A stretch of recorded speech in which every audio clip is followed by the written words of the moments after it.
Baiklah, Assalamualaikum warahmatullahi wabarakatuh. Good morning my students. How are you today? Pastinya kabarnya selalu sehat, segar, dan semangat ya.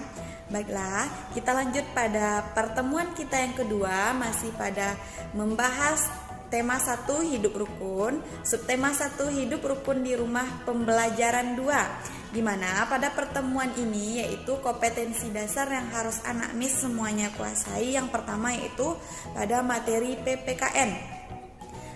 KD-nya atau kompetensi dasarnya yang pertama yaitu menerima hubungan gambar, bintang, rantai, pohon beringin, kepala banteng, dan padi, kapas, dan sila-sila Pancasila sebagai anugerah Tuhan Yang Maha Esa. KD yang kedua atau kompetensi dasar yang harus anak MIS semuanya kuasai yang kedua yaitu bersikap bekerja sama, disiplin, dan peduli sesuai sila-sila Pancasila dalam lambang negara Garuda Pancasila.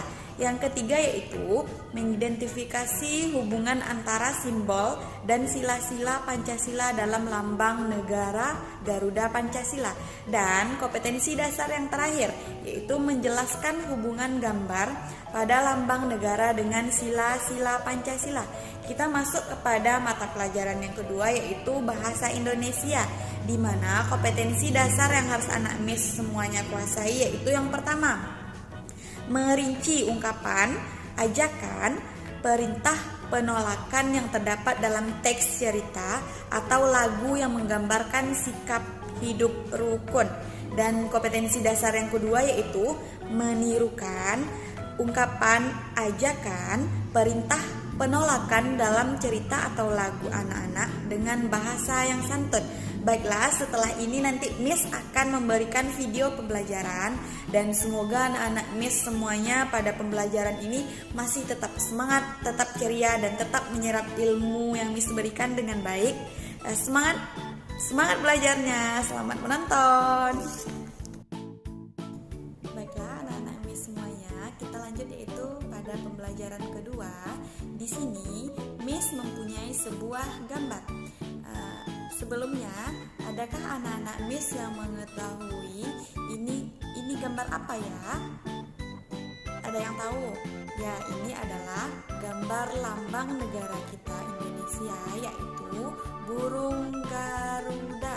Di mana pada burung Garuda ini mempunyai simbol-simbol, yakni yang mewakili atau melambangkan dari 5 Pancasila kita, di mana masing-masing Pancasila dari Pancasila pertama sampai Pancasila nomor 5 yaitu dilambangkan dengan lambang tersendiri.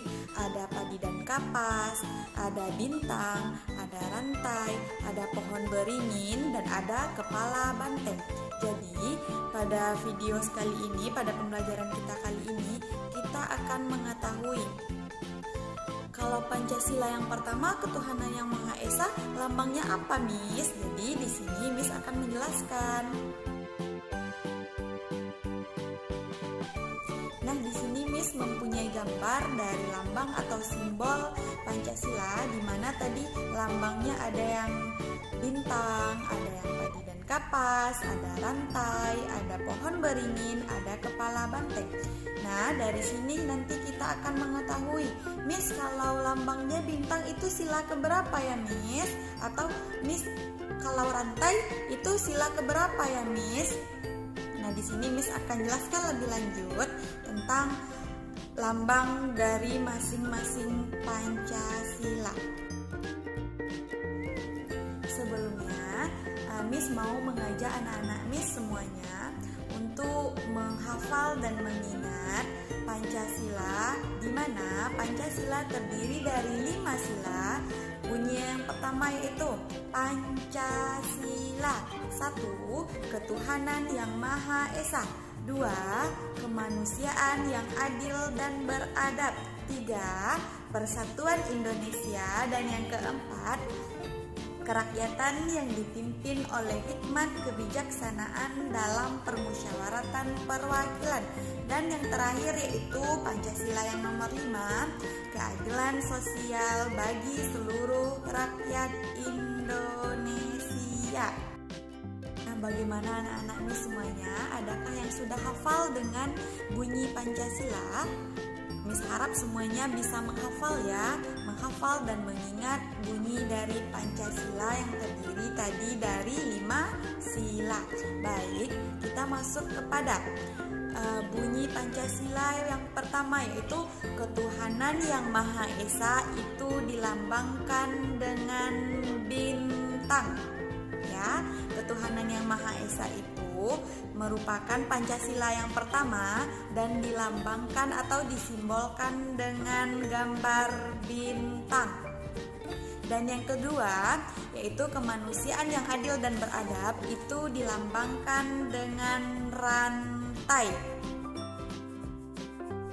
Selanjutnya yaitu sila yang ketiga, yaitu Persatuan Indonesia dilambangkan dengan pohon beringin. Miss ulangi sekali lagi, sila yang ketiga yaitu Persatuan Indonesia dilambangkan dengan pohon beringin. Selanjutnya kita masuk kepada sila yang keempat, yaitu kerakyatan yang dipimpin oleh hikmat, kebijaksanaan dalam permusyawaratan dan perwakilan itu dilambangkan atau disimbolkan dengan kepala banteng. Dan kita masuk kepada sila yang terakhir, yaitu sila kelima, yaitu keadilan sosial bagi seluruh rakyat Indonesia yang disimbolkan dengan atau dilambangkan dengan padi dan kapas. Selanjutnya kita masuk kepada pengamalan Pancasila.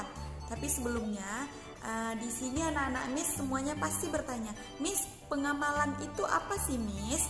Nah, di sini Miss akan menjelaskan pengamalan itu adalah setelah tadi kita mengetahui bunyi dari 5 Pancasila, kemudian kita mengamalkannya atau mempraktikkannya dalam kehidupan kita sehari-hari. Di sini Miss mempunyai gambar, yaitu Edo yang sedang mengerjakan sholat. Ini gambar apa sih, Miss? Tadi kan kita tahu bunyi sila yang pertama adalah ketuhanan yang Maha Esa. Jadi gambar Edo di sini yang sedang mengerjakan sholat atau yang sedang beribadah merupakan lambang dari atau pengamalan dari sila yang pertama, yaitu ketuhanan yang Maha Esa. Kemudian kita masuk kepada pengamalan Pancasila yang kedua.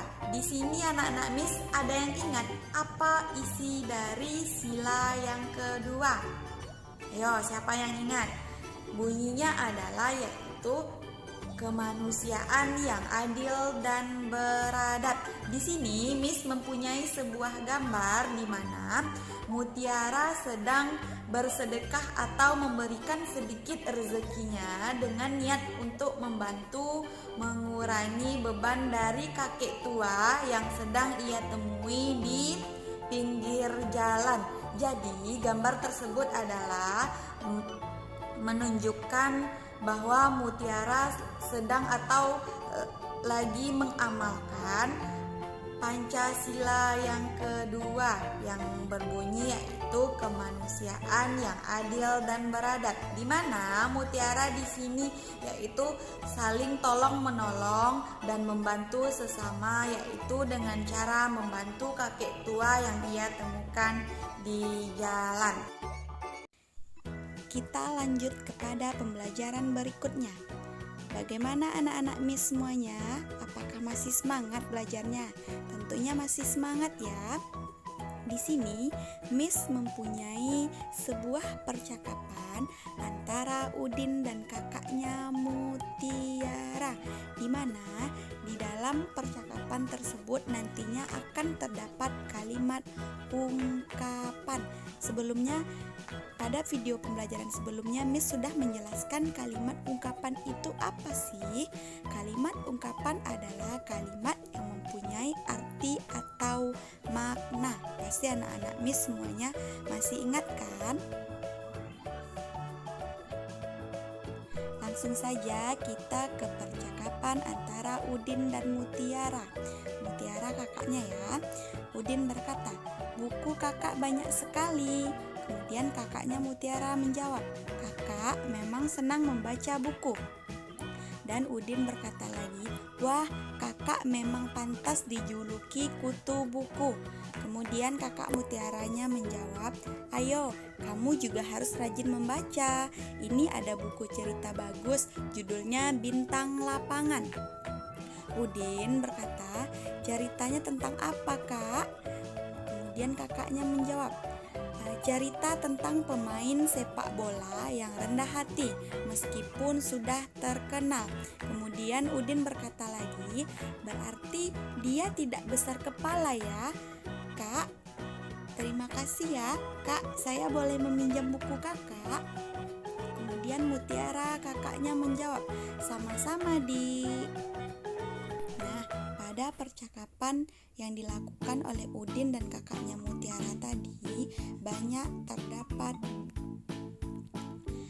ungkapan-ungkapan yang nantinya akan kita pelajari lebih lanjut. Bagaimana anak-anak Miss semuanya? Masih semangat? Di sini nanti kita akan mengetahui mana saja sih yang dikatakan dengan kalimat ungkapan. Tadi pada percakapannya Udin berkata, "Wah, kakak memang pantas dijuluki kutu buku." Di sini anak-anak Miss yang tahu apa sih itu kutu buku? Ada yang tahu?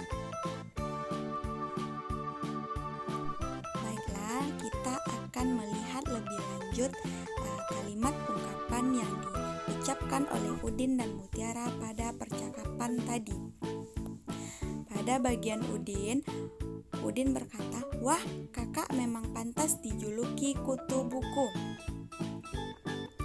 Kutu buku di sini maksudnya adalah bukan sejenis binatang atau lain sebagainya. Kutu buku adalah sebutan untuk orang yang rajin membaca buku. Miss ulangi sekali lagi ya. Kutu buku adalah sebutan untuk orang yang rajin membaca buku.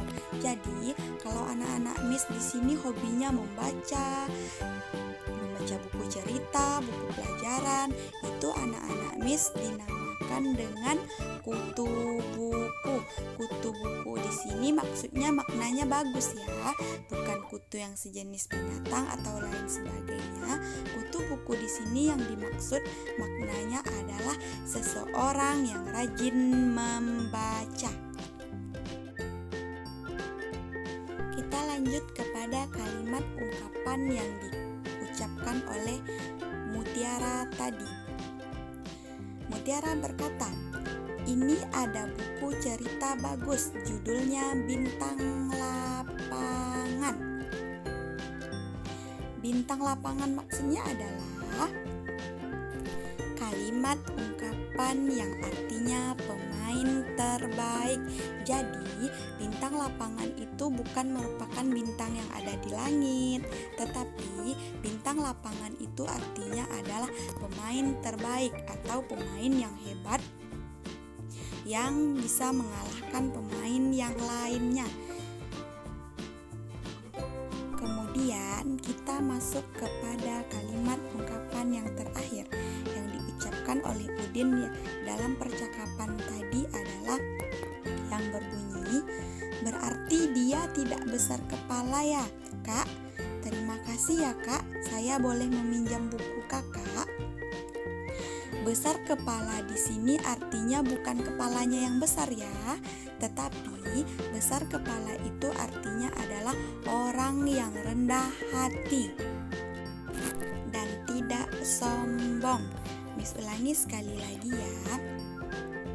Besar kepala di sini artinya adalah orang yang rendah hati dan tidak sombong. Baiklah, cukup sekian pembelajaran kita pada pertemuan kedua ini. Miss harap anak-anak Miss semuanya bisa menerima dan menyerap ilmunya dengan baik. Jika ada ada sesuatu yang kurang jelas atau kurang dipahami, silahkan bertanya langsung ya. Cukup sekian pertemuan kita kali ini, dan sampai jumpa pada pembelajaran berikutnya. Miss akhiri, wabillahi taufiq walhidayah. Assalamualaikum warahmatullahi wabarakatuh. See you anak-anak Miss semuanya. Sampai bertemu lagi.